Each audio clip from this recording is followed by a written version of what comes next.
કેન્દ્રીય ગૃહમંત્રી અમિત શાહ દ્વારા ડૉક્ટર બાબા સાહેબ આંબેડકરને લઈને જે થોડાક સમય અગાઉ રાજ્યસભામાં એક નિવેદન આપ્યું હતું તે વિવાદનો વંટોળ છે તે દિવસેને દિવસે વધતો દેખાઈ રહ્યો છે. દેશભરમાં કેન્દ્રીય ગૃહમંત્રી અમિત શાહનો વિરોધ કરવામાં આવી રહ્યો છે, નારાજગી દર્શાવવામાં આવી રહી છે. ત્યાં સુધી તેઓ વિપક્ષી પાર્ટીના નેતાઓ છે તે કેન્દ્રીય ગૃહમંત્રી અમિત શાહના રાજીનામાની પણ માંગ કરી રહ્યા છે. તે વચ્ચે વાત કરીએ તો આજે તેના પડઘા ગુજરાતમાં પણ પડ્યા હતા. ગુજરાતમાં પણ દલિત સમાજ, આદિવાસી સમાજ તેમજ અલગ અલગ સમાજના લોકો છે તે વિરોધ નોંધાવતા જોવા મળ્યા હતા. ત્યારે નર્મદા જિલ્લાના સેલંબામાં પણ વિરોધ પ્રદર્શન કરવામાં આવ્યું હતું, જેમાં આદિવાસી એકતા પરિષદના આગેવાન છે ડૉક્ટર શાંતિકર વસાવા, તેમના નેતૃત્વ હેઠળ આ વિરોધ આદિવાસી સમાજે નોંધાવ્યો હતો. અને જે રીતે બંધારણીય અધિકાર લોકોને મળ્યા છે, આજના સમયમાં જે બંધારણથી લોકો જીવી શકે છે, જે રીતે આ રાજકીય નેતાઓ છે તે નેતા બન્યા છે, પોલીસને જે ખાકી વર્દી મળી છે, એ તમામ વસ્તુઓ છે તે બંધારણની દેન હોવાની વાત પણ તેમના દ્વારા કરવામાં આવી છે. પહેલાં તો શું કહી રહ્યા છે ડૉક્ટર શાંતિકર વસાવા એ સાંભળી લો. 24 ડિસેમ્બર 2024ના રોજ સેલંબા તાલુકા સાગબારા જિલ્લા નર્મદા ગુજરાત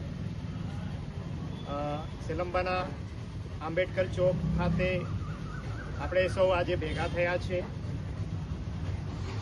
એ ખાસ કરીને આજે ભેગા થયા છે એના પર દબાણ બી છે.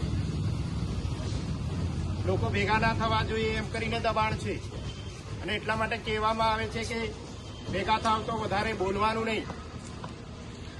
આ પોલીસ મિત્રો અહીંયા આપણી સાથે છે અને એ લોકો વિડીયો બી લઈ રહ્યા છે, પરંતુ એમને પણ હું કહેવા માંગુ છું કે તમે જ લોકોએ જે ખાખી વર્દી પહેરી છે એ ખાખી વર્દી બાબા સાહેબનું દેન છે. તમે જે નોકરી કરી રહ્યા છે એ બાબા સાહેબનું દેન છે. એટલે હું એવું કહેવા માંગુ છું કે બાબા સાહેબનું અપમાન જે લોકોએ કર્યું છે એનો વિરોધ તો આ ખાખી વર્દી પહેરવા વાળાએ પહેલા કરવો જોઈએ, નોકરી કરવા વાળાએ પહેલા કરવો જોઈએ, સારું સારું શિક્ષણ લેવા વાળાએ કરવો જોઈએ. એટલે તમારે લોકોએ ડરવાની જરૂર નથી. તમને દબાવીને આ બધું કરાવવામાં આવી રહ્યું છે, અમે જાણીએ છીએ. અને સમાજે એસટી, એસસી, ઓબીસી, માઇનોરિટી સમાજે આનાથી ડરવાની જરૂર નથી. જો તમે ડરી જશો તો આ ધરતી પર જીવવાનો તમને અધિકાર નહીં મળે.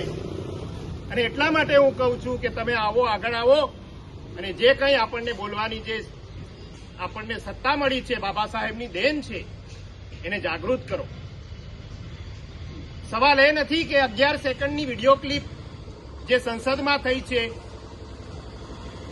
અને એને લઈને બધો બવાલ છે. 11 સેકન્ડની વિડીયો ક્લિપનો સવાલ નથી, આ એક વિચારધારાનો સવાલ છે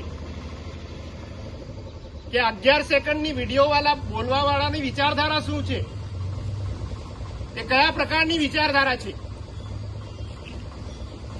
આજે મને બોલવાનો અધિકાર નહોતો, હું બોલી રહ્યો છું. એ કદાચ આ તે સમયે બોલ્યો હોત તો અત્યારે મારી જીભ કાપી નાખી હોત. મને સારા કપડાં પહેરવાનો અધિકાર નહોતો, મને સંપત્તિ રાખવાનો અધિકાર નહોતો, મહિલાઓને જાહેરમાં આવવાનો અધિકાર નહોતો, અને ઘણા બધા અધિકારો નહોતા. એ આપવાનું કામ બાબા સાહેબે આપણને આપ્યું છે, અને એટલા માટે આપણે અહીંયા ઉભા છીએ. તમારા બાપ દાદાઓને જઈને પૂછજો કે આ સેલંબામાં જતા હતા ત્યારે પાણી કેવામાં આપતા હતા? ડબલામાં આપતા હતા. આપણે સંડાસમાં બેસીએ ને એવા ડબ્બામાં પાણી આપતા હતા. આ દૂરની વાત નથી. તમારા વડીલો બેઠા હશે, એમને પૂછજો કે તમને તમારી સાથે કેવી વર્તન કરવામાં આવતું હોય. શિક્ષણ નહીં આપવાનું, એ બધા અધિકારીઓ આપણી પાસે નતા. અહીંયા ઉભા છે, બધા જ જાણે છે. પોલીસવાળા હોય કે બીજા રિટાયર વ્યક્તિઓ હોય કે કોઈ બી હોય, આ ધંધો કરવાનો બી અધિકાર નતો તમને. અને એ બધું બાબા સાહેબે આપ્યું છે. પણ તમારે તમારો ઇતિહાસ જાણવો પડશે કે આ બધું કોણ નતું કરવા દેતું. તમને કપડાં નતા પહેરવા દેતા. આ બધી જે વ્યવસ્થા કોણે ઉભી કરેલી એ તમારે જાણવું પડશે ને. વર્ણ વ્યવસ્થા ઉભા કરવા વાળા કોણ હતા? મનુ ભગવાનના વિચારો લાવવા વાળું કોણ હતું? એ તો તમારે જાણવું પડશે. એ લોકો આપણને દબાવતા હતા. અને જ્યાં સુધી ઇતિહાસ નહીં જાણો ત્યાં સુધી પછી આપણે પાછા એ લોકોની ગુલામી બાજુ જઈ રહ્યા છીએ. એટલે એ વિચારવું પડશે. અને એ લોકો જે આપણો જે વર્ણ વ્યવસ્થા ઉભા કરવાવાળા એ લોકો અત્યારે ક્યાં છે એ પણ આપણે જાણવું પડશે. તો આ સમાજ જ્યાં સુધી પોતાનો ઇતિહાસ ના જાણે, તમારી જે અધિકારો મળ્યા છે એ નહીં જાણે, ત્યાં સુધી આ આપણને ક્યાંય સુધી આપણો ઉદ્ધાર થવાનો નથી. એટલા માટે કહીએ છીએ કે જાગો. આ હતા આદિવાસી એકતા પરિષદના આગેવાન ડૉક્ટર શાંતિકર વસાવા.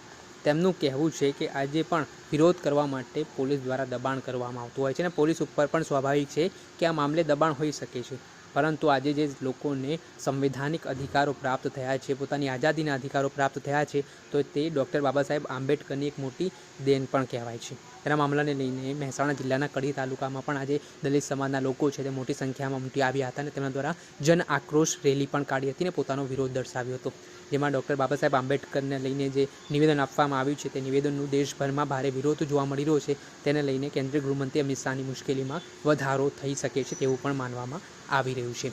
દર્શક મિત્રો, એન કવરેજ ન્યૂઝને આપ લાઇક કરી લો, સબસ્ક્રાઇબ કરી લો અને શેર કરવાનું ભૂલતા નહીં.